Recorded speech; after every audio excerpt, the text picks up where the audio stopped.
এখানে আসলে খুবই সুন্দর চমৎকার একটি জায়গা। সকালবেলার পরিবেশ। হাতি দেখা যাবে গেলে না একেবারে সীমান্তবর্তী ব্রিজ বানা। এখানকার স্থানীয় যারা তারা বলছে যে ব্রিজে বানাইছেন না। আসসালামু আলাইকুম। আজ আমি আপনাদের নিয়ে এসেছি বাংলাদেশের এক অনন্য সৌন্দর্যের ঠিকানা, যেখানে পাহাড়, নদী আর জঙ্গল একসাথে মিশে তৈরি করেছে প্রকৃতিক এক অপরূপ দৃশ্য। ঝিনাইগাতি বর্ডারে সবুজে এরকম শান্তি লুকিয়ে আছে যা যে কারো মন কেড়ে নেয়। হলো সকালের চিত্র। এই জায়গাটি খুবই ভয়ঙ্কর। এর আগে আমি আসছিলাম, এই জায়গায় বসছিলাম। এখানে দোকান ছিল, এখনো আছে, কিন্তু সম্ভবত দোকানটি আরো পরে খুলবে। এখানে আসলে খুবই সুন্দর চমৎকার একটি জায়গা। সকালবেলার পরিবেশ যা যে কারো মন কেড়ে নিবে, যারা দর্শনার্থী, যারা ভ্রমণ করতে ভালোবাসেন। এখন আমরা চলে যাব শুনে হালচাটি যে গ্রাম, সেদিকটাই। এই যে রুটি দেখতে পাচ্ছেন, এটি গজনি চলে গেছে, এদিক দিয়ে আবার রৌমারি চলে গেছে। আর এই দিক দিয়ে আমরা আসছি যে রাস্তাটি বর্ডার দিয়ে একবারে নেত্রকোনার সুসং দুর্গাপুর সাদা পাথর ওইদিকে যাওয়া যায়। আর এখন আমরা ঢুকে পড়লাম পাহাড়ি কাঁচা রাস্তা, আঁকাবাঁকা পাহাড়ি গ্রাম, যেটি সবারই আকর্ষণ। সেখানে যাব। আর এখানে রয়েছে আদিবাসী, তাদের বসবাস, তাদের জীবনযাত্রা, সব কিছুই। শেরপুরের সীমান্তবর্তী এই ঝিনাইগাতি বর্ডার এলাকায়, যেখানে রয়েছে পাহাড়, সবুজ গাছপালা, পাহাড়ি জিরি, নদী, সব মিলিয়ে ভ্রমণ পিপাসুদের জন্য এক অন্যরকম পরিবেশ, যা সবারই মন কেড়ে নিবে।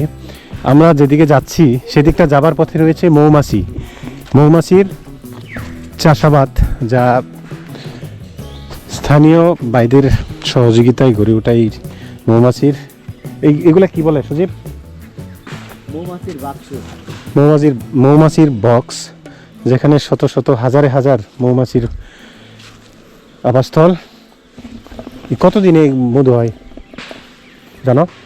তো বেশি লাগে না, এক সপ্তাহের মধ্যে মধু হয়ে যায়। চলো বন্ধুরা, এই যে বিশাল আকার যে গাছপালাগুলি দেখতে পাচ্ছেন, এগুলা বহুদিনের গাছ। এগুলি সরকারিভাবে গড়ে ওঠা, এটা কারো মালিকানাধীন নয়। আমি যেখানে রয়েছি এখান থেকে প্রায় 1 কিলোমিটার দূরত্বে উত্তর পাশে, আমি যেখানে রয়েছি এই জায়গা থেকে প্রায় 1 কিলোমিটার উত্তরে রয়েছে ইন্ডিয়ার বর্ডার, সীমান্ত এলাকা। এর আগে আমি আসছিলাম। মজার বিষয় হলো বন্ধুরা, আরেকটি মজার বিষয় হলো, ওই যে দেখা যাচ্ছে যে একটা মাচাং বলেন, যাই বলেন, উঁচু করে রাখা হয়েছে। এগুলি আসলে ফসল রক্ষার্থে, হাতি থেকে ফসল রক্ষার্থে বাঁধা হয়েছে। রাত্রে তারা পাহারা দেয় মাচাই থেকে। আর যে পাহাড়গুলি দেখা যাচ্ছে, হয়তো ক্যামেরা চোখে ঠিক দেখা যাচ্ছে না, এই পাহাড়গুলি অসাধারণ, যা খালি চোখে খুবই চমৎকার লাগতেছে। আর এই পাশটা দিয়ে চলে গেছে গজনির রাস্তা, পাহাড়ি নদী, চমৎকার।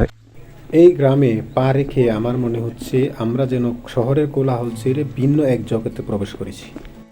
চারদিকে শুধু সবুজের সমারোহ, দূরে সারি সারি পাহাড়, সাথে বয়ে চলেছে সেই স্বচ্ছ পানির জলধারা, পাহাড়ি নদী। দেখতে খুবই অসাধারণ।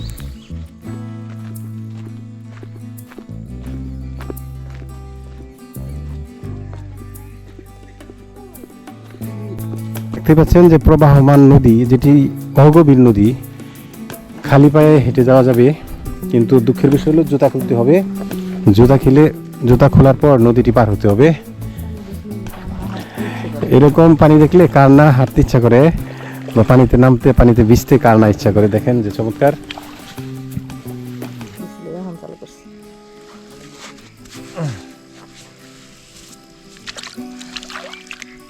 অনেক ঠান্ডা পানি, খুব ঠান্ডা। বয়ে চলা এই নদী শুধু পানির উৎস নয়, কেউ জাল ফেলে মাছ ধরে, কেউ নদীতে গোসল করে, আবার কেউ নদীর ধারে বসে নীরবে প্রকৃতিকে উপভোগ করে। এই শব্দগুলো মনে হয় মনের ভিতর জমে থাকা সব ক্লান্তি ধুয়ে নিয়ে যায়।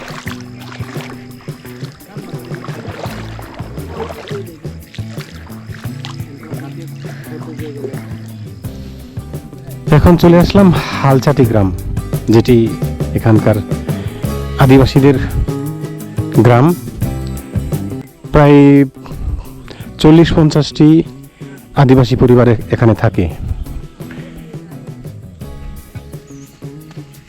এখানে দেখেন যে মোটামুটি দাদা হাতির ভয় আছে না? হাতি হাতি হাতি আসে নাই? আসলে কি রাত্রে কি মাছে আছে ওই পর্যন্ত হাতি কি এই যে নদীতে আসে না? ও হাতে গরম পাড়া দিয়ে যায়। এই যে বাড়িগুলি, এগুলি হলো আদিবাসী গারোদের বাড়ি। গারোরা এখানে বসবাস করে। এই গ্রামের মানুষগুলি খুবই সহজ সরল। বেশিরভাগ মানুষ কৃষিকাজ, গবাদি পশু পালন, কাঠ সংগ্রহ বা নদী থেকে মাছ ধরার উপর নির্ভরশীল। এটি একটি আদিবাসীদের বাড়ি, যা খুবই সাজানো গুছানো মাটির ঘর।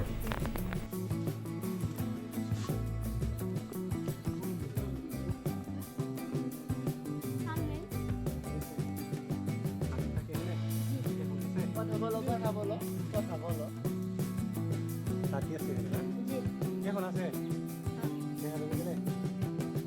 না। বন্ধুরা, বলতে বলতে এবং দেখতে দেখতে প্রায় 1.5 কিলো হাঁটার পর চলে আসলাম একেবারে সীমান্তবর্তী এলাকায়। যে দিকটায় সাদা মাটি দেখা যাচ্ছে ওটা পরে ইন্ডিয়া, এটাই লাস্ট বর্ডার, আর এটা হলো বাংলাদেশ বর্ডার।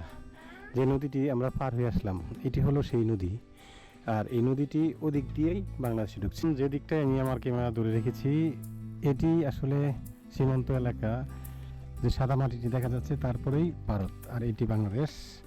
এখানে আমাদের স্থানীয় বাংলাদেশি আদিবাসী ভাইদের গবাদি পশু পালন এবং চাষাবাদ তারা এখানেই করে থাকে, ওর দিকটাই নেয় না। কিন্তু দেখা যাচ্ছে যে কিছু গরু নিয়ে একবারে বর্ডার সীমান্ত পার হয়ে যাচ্ছে।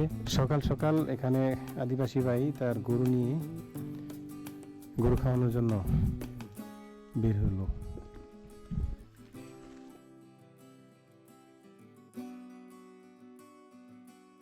পাখির ডাক,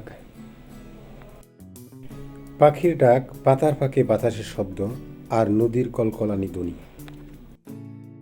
এই গ্রামটি সীমান্তে খুব কাছাকাছি হওয়ায় কখনো কখনো দূরে পাহাড়ের গায়ে অন্য দেশের আলো দেখা যায়, কিন্তু কোনো বিভেদ নেই, প্রকৃতি সবার জন্য একই।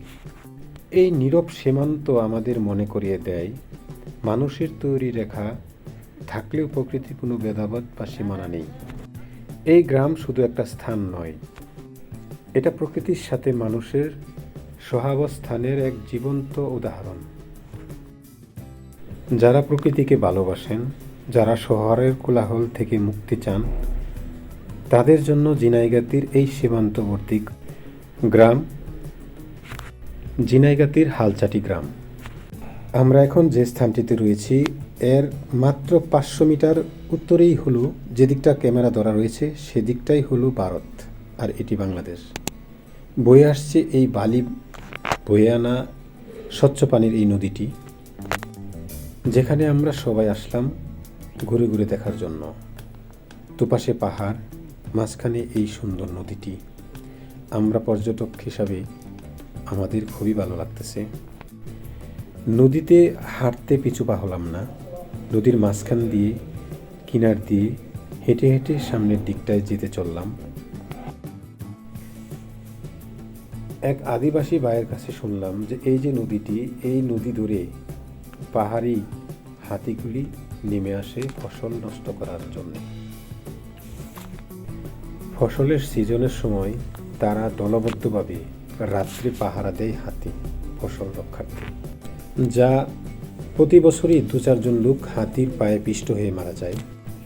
এটি একটি স্বচ্ছ পানির জিরি, যেটি পাহাড় বেয়ে নদীতে নামছে, সাথে নিয়ে আসছে পাথর এবং বালি। সকালের জলকানি আলোতে দেখতে খুবই ভালো লাগতেছে।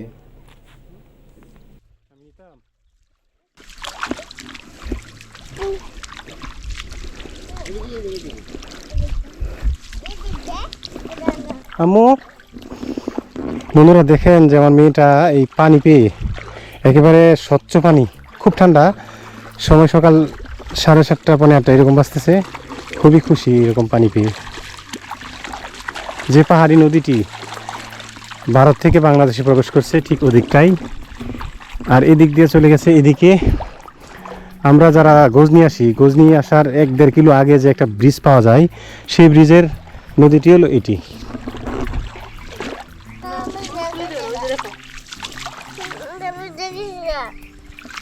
তুমি নদীতে নামছো বীজ বানা, তা তো হয় না। আসো আম্মু, আসো।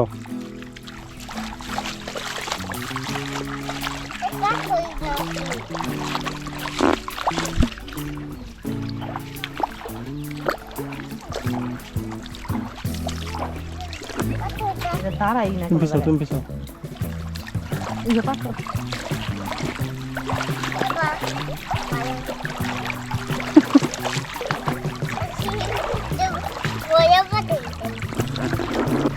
কয়টা দিক গুনো তো দেখি, দেখাও আমাকে, দেখাও দেখি। আমার মেয়ে পাথর কুড়াচ্ছে, কয়টা নিবে হাতে লয় না, হাতে ধরতে পারছে না, অনেকগুলি পাথর সে কুড়াচ্ছে। কিন্তু এই শীতের সকালে এরকম ভাবে ভিজাটা আসলে বিরক্তিকর। সে পড়ে গিয়ে ভিজে গেল। যে পাহাড়গুলি বা জঙ্গলগুলি দেখতে পাচ্ছেন, এর আড়ালেই এখানকার স্থানীয় যারা তারা বলছে যে হাতি লুকিয়ে থাকে, সময় সময় তারা বের হয়ে আসে। কিন্তু এখনটা কিছুটা রিস্ক কম, কারণ এখানে যে ফসল ছিল, ধান ক্ষেত ছিল, ধান কাটা হয়ে গেছে। এই নদী শুধু পানি বয়ে নিয়ে আসে আসো না, আসো। পাহাড়ের বুক চিরে নেমে আসা এই নদীর পানি শীতকালে শান্ত এবং স্বচ্ছ থাকে। নদীর তলদেশে পাথর, বালু আর ছোট ছোট ডিম চোখে পড়ে। রোদের আলো পড়লে নদীর পানি ঝিলমিল করে ওঠে, যেন প্রকৃতি নিজ হাতে সাজিয়ে রেখেছে। সকালবেলায় নদীর দৃশ্য সবচেয়ে সুন্দর। হালকা কুয়াশার মধ্যে নদী ধীরে ধীরে জেগে ওঠে। পাখির ডাক, পানির উপর বাতাসের মৃদু ঢেউ, সব মিলিয়ে এক ধরনের নীরব প্রশান্তি তৈরি করে। দেখি পাইছেন কিছু মাছ? দেখি। না না পাই নাই। ও, এই মাছ পাচ্ছেন না? হ্যাঁ, একটু দেন না দেখি। দেখেন যে এরকম ছোট জাল মাছ দিয়ে তৈরি, এইভাবে মাছ ধরে।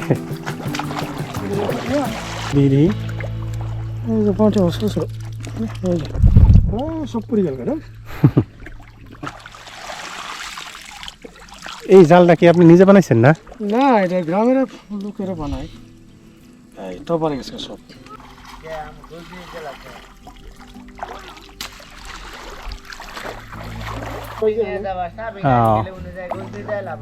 হাতি দেখতে আসছিলাম, হাতি তো নাই।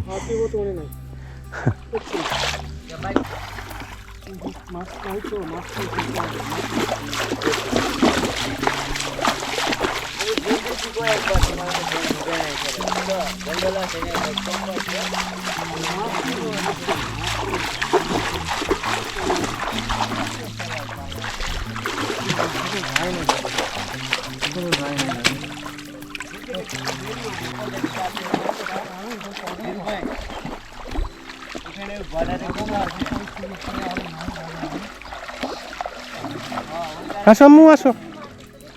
আমি এখনো বলিনি যে কিভাবে এখানে আসতে হবে। আসতে হলে ঢাকা শেরপুরগামী কিংবা ঝিনাইগাতিগামী বেশ কয়েকটি বাস রয়েছে, সেই বাস ধরে আপনারা এখানে আসতে পারবেন। আর ঝিনাইগাতি থেকে সিএনজি, অটো রিক্সায় কিংবা মোটরসাইকেলে করে এই হালচাটি গ্রামে আসতে পারবেন, গজনি যেতে পারবেন। এদিক দিয়ে আবার শ্রীবর্দির লালচাপড়া পার্ক, সেদিকে যেতে।